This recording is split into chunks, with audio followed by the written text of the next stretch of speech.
begin with the end of mind. Begin with the end of mind. So, the mind is a point of view too. There's no thing called a mind that then has all these other points of view in it that is somehow in a boxing match with awareness. Do you see what I mean? There's only awareness. If the point of view mind occurs, it's just a point of view. It's equal to any other point of view, like dog, cat, wireless transmitter, whatever it is.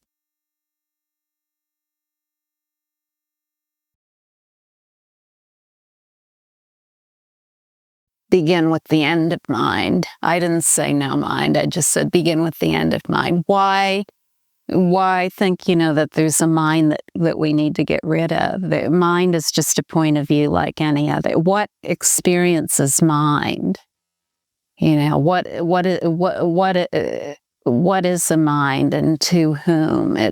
There's awareness only, and then once in a while this little spurt occurs called mind, but it's nothing but pure space. Mind is pure space. Ego is pure space. Personal identity is pure space.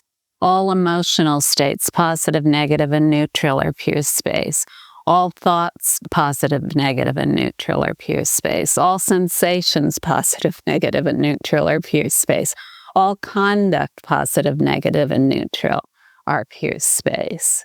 When we just rest naturally as that totally free reality where nothing need be done, it may sound like a total irresponsibility or immorality, but we inherently are moral and ethical, and this is all very natural. We don't need to drum up any system of ethics. But you see, it's so incongruous in a way, because we learn we have to be virtuous in all of this, but true virtue lies in the equalness of everything. Isn't that amazing? So it kind of turns everything upside down that we've learned. But this is okay, it really is. There's nothing to be afraid of or to doubt, and if a fear occurs or a doubt occurs, all of those are pure space too.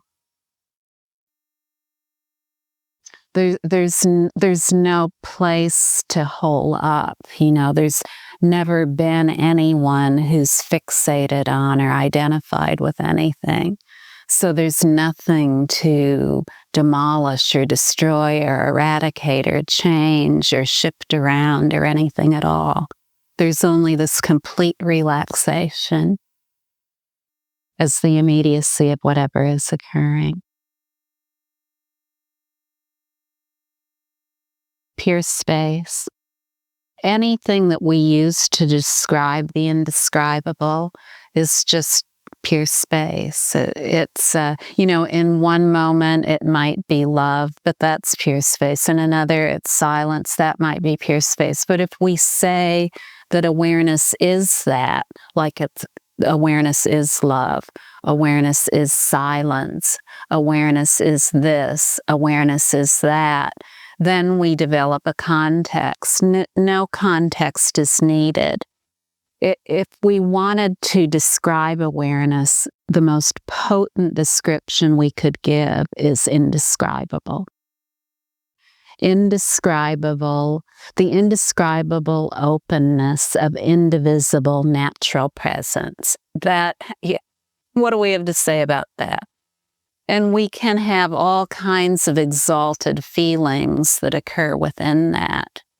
That's what is meant by such things as enlightened body, speech, and mind. Enlightened body, speech, and mind is the vast expanse of infinite space. That is our true body, speech, and mind. And when we rest naturally, we realize more and more that our body, speech, and mind is this vast expanse rather than an idea of being a personal somebody. And a natural emanation of that holy, positive, basic space is magnificence. It's just sheer magnificence of a kind that could never be imagined, whether it's called love or whatever it is. whether it's called joy or whatever it is, when it comes to describing it in a simple human way in terms of, how we feel when we go about our day, I thought Pietra gave an incredible description. There's this naturalness of ease and joy in all relations with nothing going on. There's no need to have any kind of fixed way of describing anything because everything, no matter what it is entirely free in its own place. What could be more of an expression of love than that when everything is included? So, this, when I suggest this to rest naturally without seeking anything, rest naturally without describing anything, we could call that the ultimate mantra, the ultimate yoga. It's like a full body mantra, a full body yoga that is vast like space.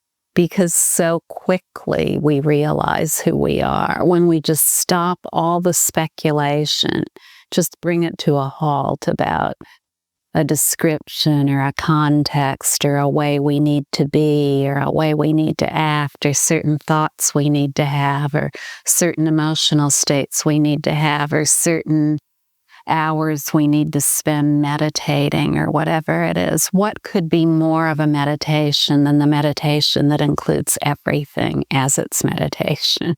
The meditationless meditation. Isn't this the goal of all meditation? That it be completely pervasive of all daily activities. So why not start with all daily activities rather than setting it out? Freedom, complete freedom as every single perception. This is all that natural rest is. Timelessly the greatest of all mantras, timelessly the greatest of all meditations, timelessly the greatest of yogas. The yoga that's already accomplished, the mantra that's already accomplished, the meditation that's already accomplished with nothing needing to be done. More and more you realize that no matter what it is, the questions, the doubts, the desires, the anger, the work, the romances, the relationships, the making love, everything about life, all these things we love to do, they're just pure space. Pure space. There's nothing we need to change. Nothing we need to change. And that's truly wondrous. It's truly wondrous. Just go out and try what I'm saying and see what happens. I don't need to convince anybody. It comes through, no, I'm just saying, it comes through your own direct experience. Now, here's something very interesting. What I'm suggesting to you is not some kind of dissociative behavior. It's not a dissociative behavior. When we rest naturally in an uncontrived way, we find that the floodgates of compassion are thrown open. Not only are they thrown open, but they're torn off. They don't even exist. All there is unremitting compassion. So, that comes about because, first of all, we realize that everything about us, all of the thoughts we've had, past, present, or future, that we haven't liked about ourselves, all of our emotional states, all of our conduct, all of this is nothing but pure space, nothing but a wholly positive expanse of infinite vast space. And as we realize that, we have so much compassion for what we've put ourselves through, taking ourselves to be a wolf.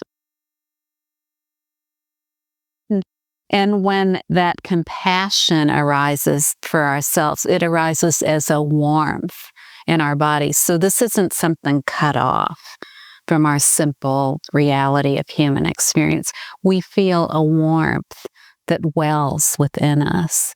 a warmth of compassion, a warmth of bliss that fills all of our being and then extends into infinite space. And that warmth and compassion is inclusive of everyone. See, this is a compassion that can never be cultivated. It can't be cultivated or developed. It already is. And we become aware of it only in natural rest. Now, you see, this is beyond causality. So I can't put together some kind of a system of cause and effect in order to try to make you understand it through a system of reason or logic. I can only suggest to you resting naturally in an uncontrived way and showing yourself definitively who you are. That's all. And I can suggest this to you because it's my own direct experience. It's my own direct experience. Not only for me, but for countless others. So, you see.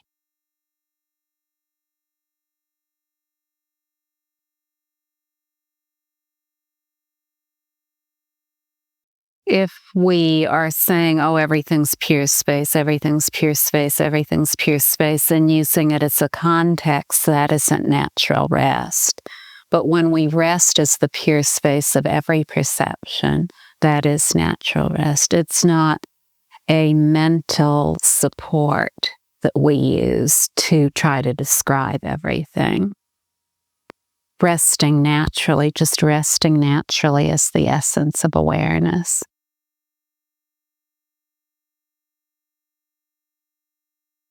That which is aware, that's all. Awareness, the root of every experience.